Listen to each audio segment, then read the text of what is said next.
से स्टार्ट में बैठी थी।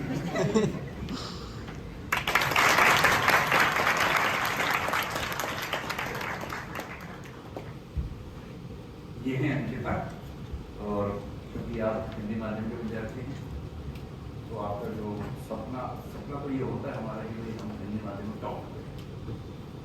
तो इस बार के रिजल्ट में अभी तक की जो जानकारी हमारे पास है उनके हिसाब से मेरे ख्याल से वो फाइनली मान सकते हैं हिंदी माध्यम का सर्वोच्च रैंक जो कि 127 है वो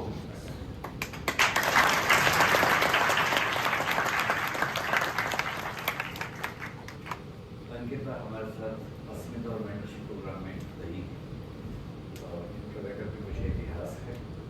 तो जैसे कि मैंने आपसे कहा कि टीचर तो वही टीचर होता है, पढ़ाता है, लेकिन जो दरअसल ग्राउंड में खेल के आया भी अभी मैच जीत के आया है उसके पास कुछ खास ऐसी टिप्स होती हैं जो अलग ही होती है। तो वो टिप्स आपको जाननी है, सीखना है और कोशिश करने की ऐसे 2 साल के बाद आप यहाँ खड़े होना सबसे ऐसी करो यही करना है। सबकी आपको में चलना चाहिए। पहला नंबर मेरा ये अगले से अगले साल 20 में 1 साल आने वाला है।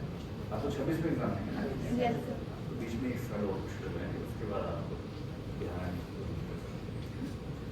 तो अपना अंकिता को मैं दूंगा, ये आपको अपना अनुभव थोड़ा सा और फिर वो गुरु मंत्र जो होता है कि पूरी तैयारी में सबसे क्रूशियल सबसे क्रिटिकल जो इन्होंने मेहनत की वो किस चीज़ की मेहनत थी, किस चीज़ पर ध्यान दिया ताकि आप अभी से उसमें ध्यान देना शुरू। ठीक है?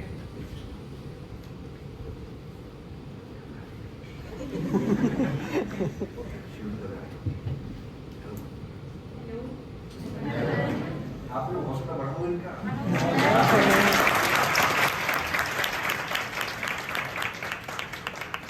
अभी तो खूब गंदे मारेगा, थोड़ा सा आराम करो फिर मिला दो।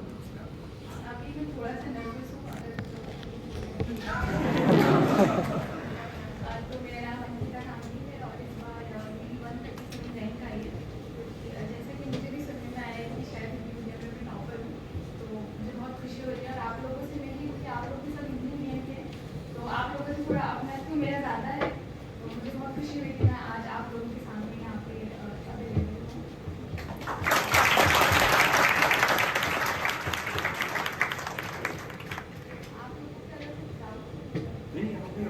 मंत्र बताइए, असली मंत्र क्या है? अच्छा, जो हमारी बात बाहर होती ये बताओ कि आपको पहले से कितना भरोसा है कि स्टॉप करने का? पहले से इतना भरोसा था कि बस मैं बोलती लास्ट नंबर भी मेरा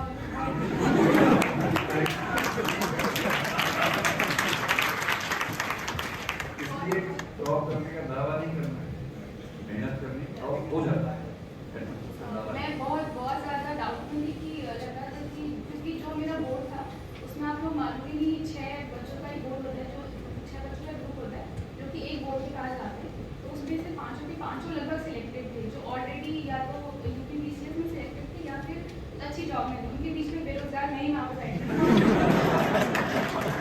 मुझे ऐसा लग रहा था यार ये लोग तो कहाँ सिलेक्टेड है, मैं तो अभी जस्ट पता नहीं होगा शायद। उस दिन ही थोड़ा सा मोड़ा डाउन हो गया था, बट लग रहा था कि नहीं अगर मैं यहाँ तक पहुँची हूँ तो बहुत सारे मतलब अप्स एंड डाउन्स वाली फीलिंग्स आई थी, शायद होगा फिर दूसरी से कि नहीं आज नहीं होगा।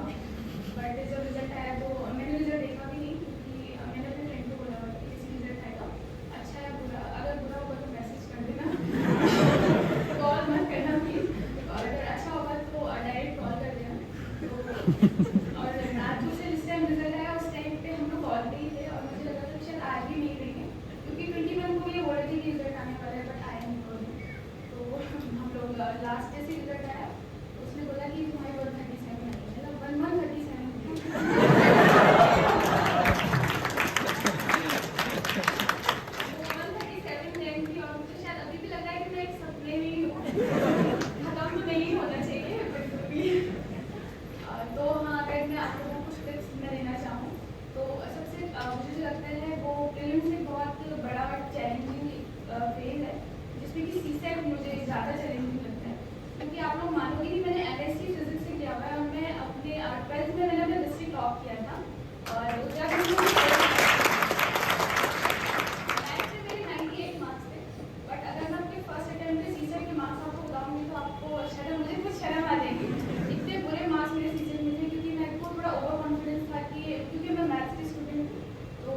जाके सब मेरे को 100 मतलब करीब कि 200 में से 200 मेरे मार्क्स आएंगे, ऐसा मुझे डाउट था।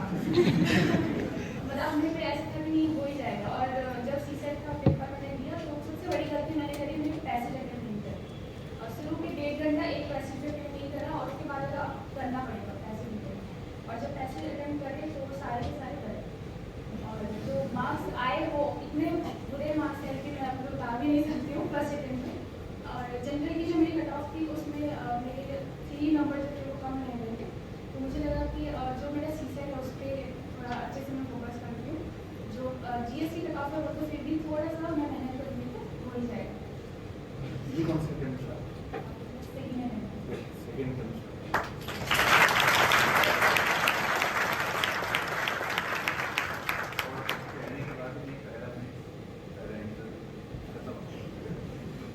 वन 137 रैंक का मतलब ये होगी कि फर्स्ट प्रेफरेंस आईएएस है, सेकंड इनकी आईएफएस है, थर्ड इनकी है आईआरएस।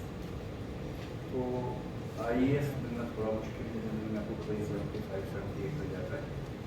आईएफएस इस बार सीट थोड़ी ज़्यादा है, शायद चांस बने, नहीं तो आईएएस तो बता तो हो सकता है कि एक बार फिर एग्जाम में प्रॉपर आईएएस में आने के लिए इस बार तो उनके साथ आपकी शुभकामनाएं हैं। उसके लिए सब लोग देखने शुभकामनाएं क्योंकि आप लोग बैठे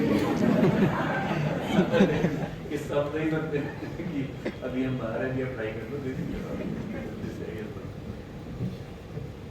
चलिए कितनी खुशी की बात है। और अब आप इनका उत्साह भी बढ़ाएंगे और शुभकामनाएं करेंगे।